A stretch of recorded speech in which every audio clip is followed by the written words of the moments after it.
L'info de ce mercredi 13 mars vous est présentée par Laure Girard. Bonjour Laure. Bonsoir Alexandre, bonjour à tous.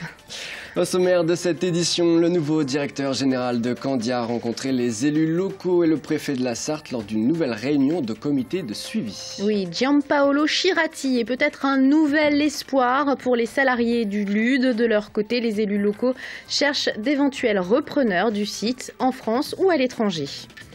Ce mercredi, l'inspection académique signait ses premiers emplois d'avenir en Sarthe, des emplois qui concernent les professeurs.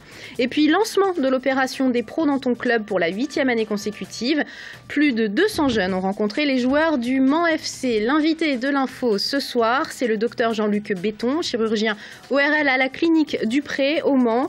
À la veille de la journée nationale de l'audition, il vient nous parler d'une opération de sensibilisation et de contrôle organisée au sein de la clinique Mancel.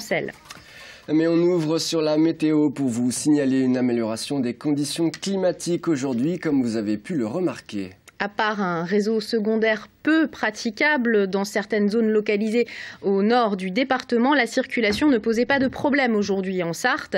Les transports collectifs ont repris leurs itinéraires, sauf autour d'Arcenay et d'Ancines, où le verglas persistant empêchait la circulation des tisses. Par ailleurs, 5 routes sont restées coupées par des inondations une partie de la journée dans le département. C'est le cas à Neuville-sur-Sarthe et entre Vivoin et Maraîcher. L'ensemble des cours d'eau reste placé en vigilance jaune. Enfin, l'Huine pourrait déborder du côté de Montfort-le-Génois et Avezzé. Nous vous le disions en titre, le nouveau directeur général de Candia était aujourd'hui au Mans. Il participait à une réunion de suivi organisée en préfecture ce mercredi après-midi. Pendant ce temps, une vingtaine de salariés ont fait le pied de grue devant le bâtiment administratif, et ce, pour maintenir la pression. Le point dans ce reportage.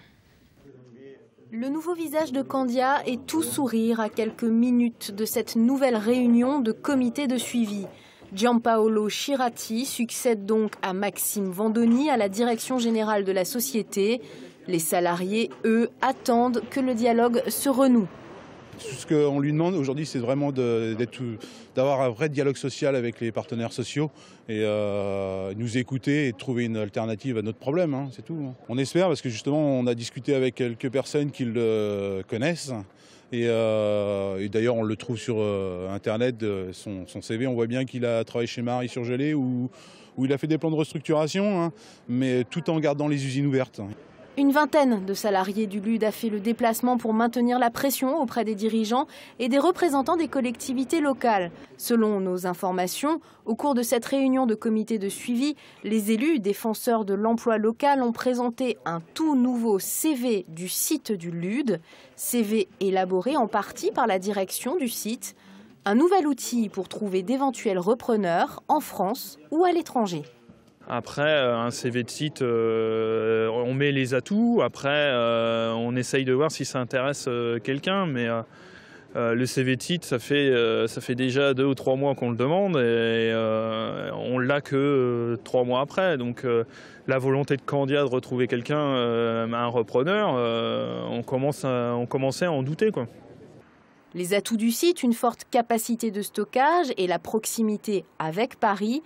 Pour le reste, de gros investissements devraient être consentis par Candia si d'aventure la direction revenait sur sa décision de fermeture.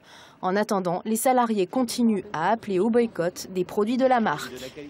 Et on vient de l'apprendre à l'issue de cette réunion, une petite délégation de salariés a été reçue une demi-heure par la direction de Candia. Selon nos sources, l'échange avec le nouveau directeur a été cordial, même si aucune promesse n'a été faite. Le plan de restructuration du groupe est toujours sur les rails. Le site du LUD, lui, devrait fermer courant 2014. Ce mercredi, l'inspection académique signait ses premiers emplois d'avenir en Sarthe. Des emplois d'avenir pour professeurs. 9 contrats ont été signés à l'inspection académique aujourd'hui. Ils s'adressent aux étudiants boursiers. L'enjeu, enrayer la crise des vocations. Le point avec Florent Clavel. Le recteur de l'Académie de Nantes s'est déplacé en personne pour l'occasion. 9 emplois d'avenir professeurs signés pour la Sarthe ce matin. Pour William Marois, cet outil est une première réponse à la désaffection des jeunes pour le métier d'enseignant. En lettres classiques, il y a 200 postes au niveau national qui existent et il y a 108 admissibles. Donc il y aura forcément moins d'admis que de postes. Donc L'idée, c'est bien d'éviter cette situation et donc de créer ce vivier de jeunes qui permettra ainsi de pourvoir les postes. Ce contrat s'adresse aux étudiants boursiers. Bonne chance alors. Il leur permet d'entrer progressivement dans le métier de professeur, 12 heures par semaine pour du soutien et de l'accompagnement individualisé, avec à la clé un salaire de 900 € par mois. C'est un travail qui est en accord avec ma formation et le concours que je m'apprête à passer. Donc, je fais d'une pierre deux coups en fait.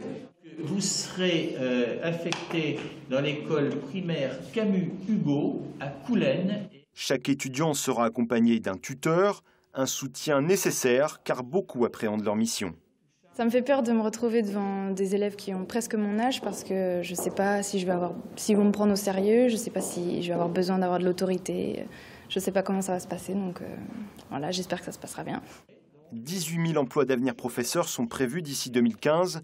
Attention, ils ne donnent pas droit à un poste d'enseignant.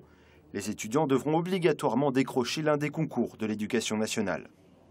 Une stratégie territoriale de sécurité et de prévention de la délinquance a été signée aujourd'hui entre les acteurs de la sécurité dans le département. Oui, le maire du Mans, la procureure de la République ou encore le préfet, entre autres.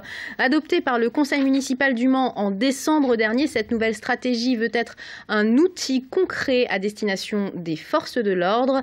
Elle se décline en 40 fiches actions autour d'axes comme la vie des quartiers, la sécurisation des transports en commun ou encore le problème de l'alcool en centre-ville.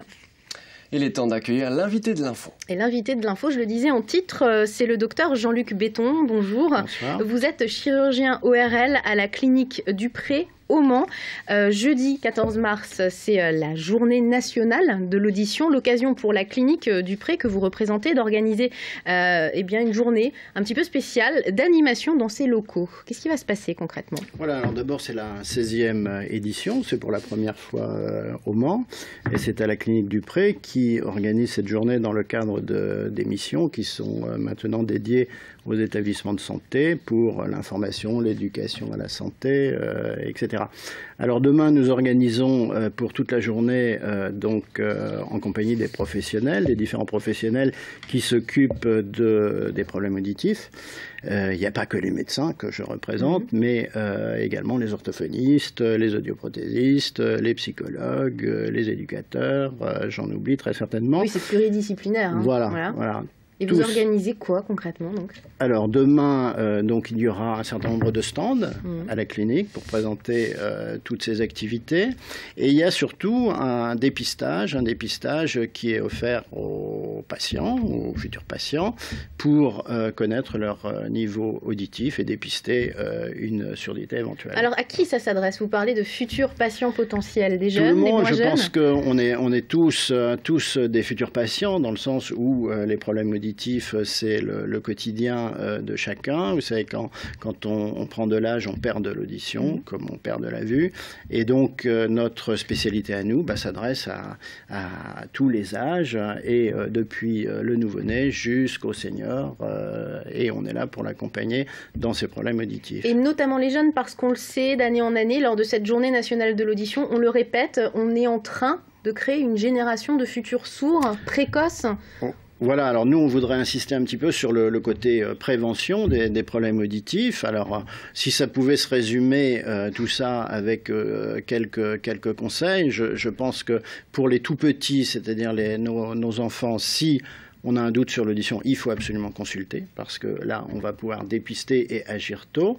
Pour ceux qui sont déjà un petit peu plus âgés et qui utilisent largement les baladeurs, les téléphones, les concerts, les discothèques, bien leur dire qu'effectivement c'est contrôlé, mais ce qu'on ne contrôle pas, c'est la durée d'exposition. Et là, effectivement, un baladeur, même s'il est calibré à 90 décibels maxi, si vous l'utilisez pendant des heures, vous avez un risque pour votre oreille interne.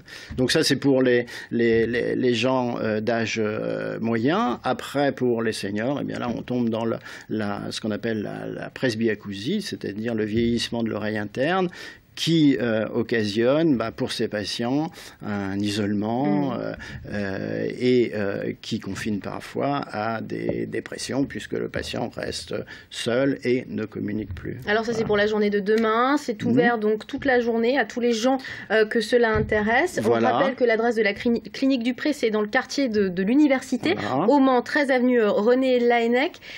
C'est la première date d'une série d'événements qui vont être organisés à la clinique du Pré, là, dans les 13 à la clinique avenir. du Pré, donc il y a un certain nombre d'événements qui vont être organisés tout au long de l'année. On avait commencé l'année dernière avec en particulier Mars Bleu qui a eu un franc succès et qui va succéder à la journée de l'audition. Après, il y aura... Ce sera le 28 et 29 mars pour être exact. Hein, une journée sur... dépistage du cancer colorectal. Et le 9 avril, donc... Eh bien, une journée sur l'incontinence urinaire. Et puis, il y aura d'autres événements qui apparaîtront tout au long de l'année. Merci, docteur Béton, d'être venu nous parler de tout ça sur ce plateau. Un mot du Mans FC. La justice semble s'intéresser de près à la situation financière du club. C'est en tout cas une information que semblent détenir nos confrères de Ouest France.